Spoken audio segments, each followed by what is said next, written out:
Hello and welcome to Rennthusiast, my YouTube channel about Porsche ownership, and this one is for the 997.2 faithful.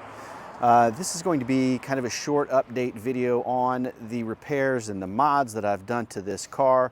If you've been following along specifically about this 997, or if you found my channel based on 997 content, then you may have noticed that I haven't featured the car in a little while. And so here we are. I've got my buddy Aaron here with me. He's with Renpart. He's a friend of mine as well as my mechanic, and so he's been doing work on the car.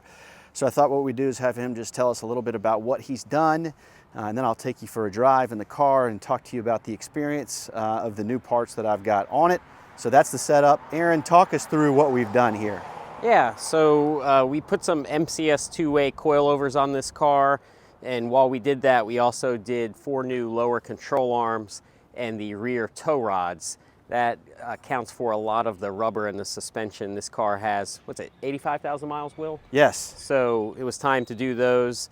Went ahead and put them on. The car is still waiting to get corner balanced and aligned, and we'll get those MCSs dialed in. You can adjust compression and rebound on these. These are double adjustable. We also did a clutch and flywheel. The clutch was cooked on this car. Flywheel is a dual mass, so it's a good idea to change that, especially at 85,000 miles and about 15 years old. And we also put in the numeric racing shift cables, which with the trans out, it's a little bit easier to do. And the numeric shifter. Right now, I wanted Will to experience the shifter on the longest throw setting. So it's on the long throw setting. There's 3 settings. So we'll probably end up going to the middle, but I wanted to see how that long throw was because no one runs it there. Also did the numeric shift knob, and we did replacement OEM mounts. So Will, you might notice the tips are not sagging as much anymore. And I think we also put a battery in it. Yeah, this is one of those where I don't know, I bought the car several months back. It's been largely parked, but that said, I started to drive it a bit around town, and I took it on a couple of road trips, and I really started falling for the car. And at that point in time, I said, you know what? I want to, with 85,000 miles, make this car a bit of a ripper. I won't call it a hot rod at all, but certainly I've made some mods that have taken it away from stock form. But I just felt like, hey, you know, I think this is a pretty car. It's a special car. It's a .2. I'm going to go deeper in this thing financially than might be wise. But I'm gonna do what I need to do to make it a great driver. The guys at Numeric Racing, they contributed the transmission kit for this video, so I'd like to give those guys a shout out. I'll link their website down in the description. I've already, spoiler alert, I took the car up and down the street, and I'll give you a more thorough explanation, but I took it up and down the street, and I do like how it feels. Something else of note, and I'll put some B-roll up of the car prior to the coilover installation, but man, I'm liking this ride height, Aaron. You know, my mistake over the years is I have actually slammed my cars a little bit too much. My 993 is actually too low right now, and it creates bump steer issues. And so with this one, you know, Aaron and I talked, and it was like, look, I want to get it low. I love the look, but I also don't want to sacrifice performance. So either way, Aaron, it's my understanding, I mean, this could get dialed in some more when we send it off to the dude who's gonna... It'll definitely get dialed in more. Right now, camber and tow and everything is a guess. More than likely, it has some tow out in the front. The rear, since I did rear control arms, that's how you adjust your camber. So I eyeballed it. And you have to be careful when you're dealing with the stock components. You can only go so low in the rear because what happens is you'll max out the tow and then your camber will be way too aggressive, or vice versa.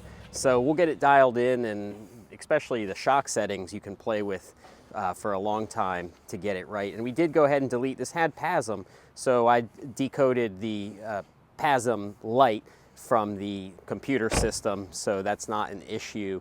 Otherwise, you can also buy cancelers. Well, I'm also, you know, since I'm running those Recaro seats, I got the airbag light on. So I've asked Aaron if he can fiddle with it and see if he can't code that out too. But, you know, it's interesting. He just mentioned in passing that you got to be careful doing that because you could effectively, screw up the computer and then you're sitting there stuck. You can run into some issues. So I believe the airbag light is on 997s. There's a passenger seat occupancy sensor, and it's looking for that. And also, I believe there's airbags in the side bolsters on 997 seats.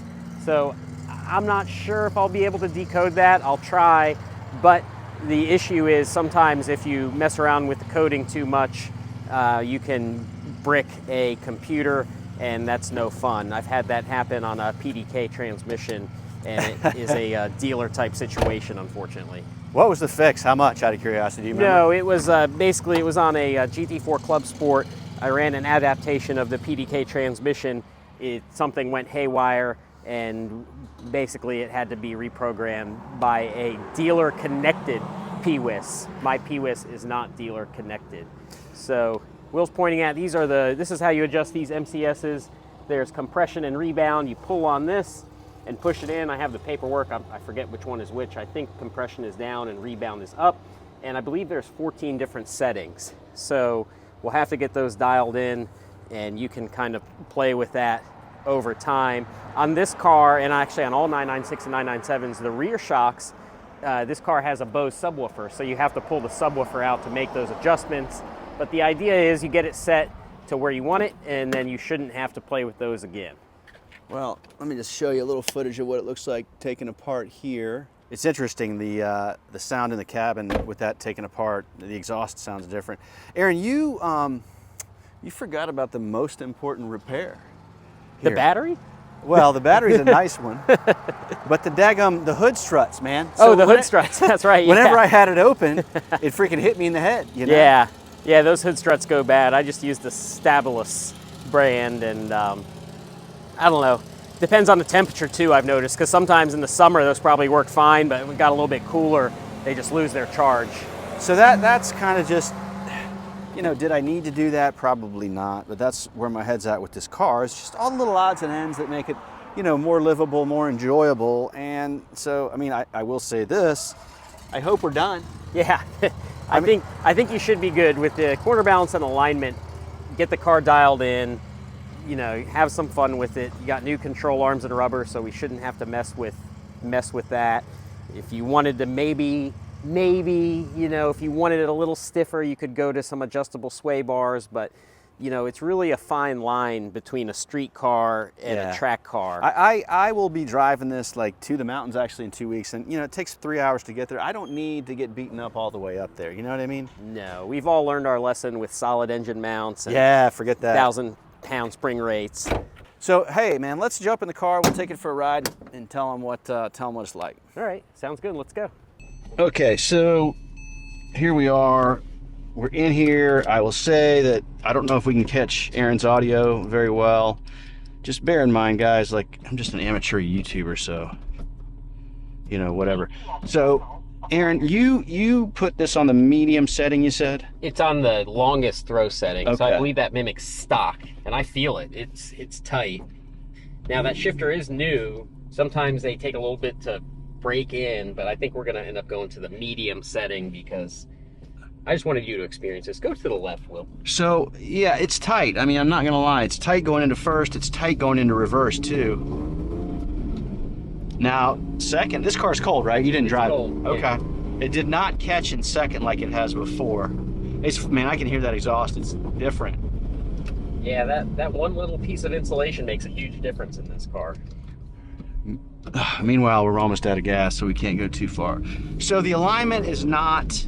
It's not set at all. Yeah, it's not set at all, and so I really don't want to drive the car too much. The clutch feels so good, like I can tell. I don't know, man, the thing actively disintegrated on me. It was on a road trip to Raleigh, and I mean, I wasn't even really hammering the car, but it just all of a sudden it got crunchy, and that was it. So now, man, it feels a lot smoother to operate. It was almost right at the rivets. The clutch was just gone, and you get a bunch of hot spots in the pressure plate and flywheel. I actually drove the car from Will's house. It's about a 40-minute ride, and it wouldn't slip if you were just cruising. Yeah. But on the highway in the torque band, when it really comes in around $3,000, if you stepped on it, it slipped on me once, and then I went real easy the rest of the way home, obviously. Yeah, that was nice. You didn't have to come pick the car up. I didn't really know if it was going to strand you. I doubted it. But I was also like, man, I guess if he gets stuck, I'll just pay for him to Uber home and we'll figure it out from there. It wasn't bad. So I like this, man. I mean, I do.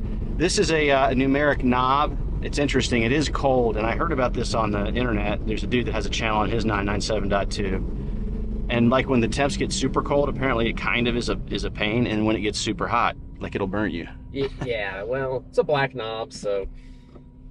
But you know, like, look, it is. I don't know. First, take some force, and so they talk about like rifle bolt action, and I mean certainly it feels that way in this current setting. But is that going to cause any damage? No, as long as you have the clutch in, I mean, it should be good. Now, look at these people, man. You know? Oh, wow. Sorry, I'm looking at this hillbilly with his boat. That's where... We are on the north side of Winston-Salem. Yeah, so that's what you get. You want to go for an extended ride, Will? We go straight. If you want to go back to the shop, you go left here. I think we keep it short, just because the alignment's off, and this isn't a real true view. But I will say I've noticed that the suspension feels tighter. It feels like it's grabbing the ground better. Before I had a lot of roll.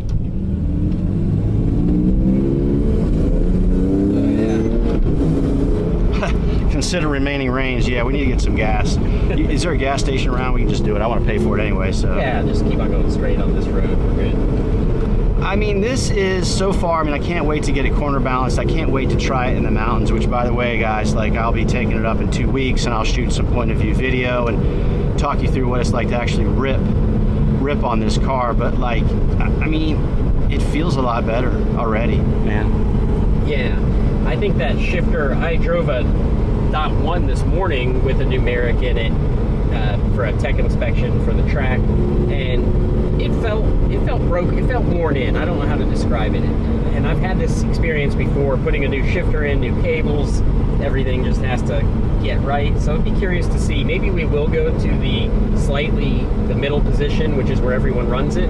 But I've never actually had someone run, and I've never run the loosest, the longest row setting. So I figured, why not? Let's try it. It's pretty easy. You can pull the shift boot up. It's just one bolt. You can lower the rod and run it in the middle position.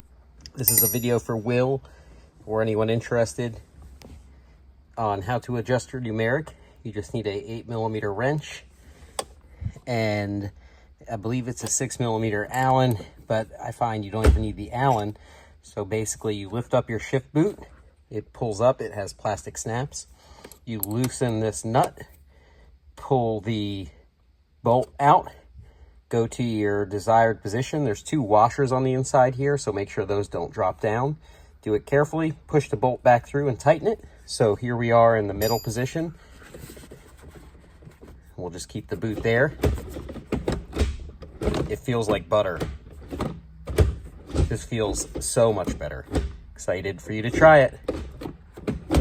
I mean, you know, it's one of these things where I could give like initial impressions on video, but I really would need some more mileage. So, I mean, overall, Aaron, I'm freaking happy. Of course, we'll report back in, and I can't thank you enough for your help with this, man. It's been good. Yeah, no, it's putting coilovers on and doing those modifications are what I love to do. Keeping cars stock is fun, but man, throwing a set of coilovers on, a good alignment, some short shifters, that's what I like. I have fun with that. Well, and look, you do good work, so I'm going to put a link to your website down in the description below. And so if you're in Central North Carolina, give Aaron a call. He does good work on water-cooled Porsches specifically. So if you're still with me, I appreciate you watching, and I'll see you next time.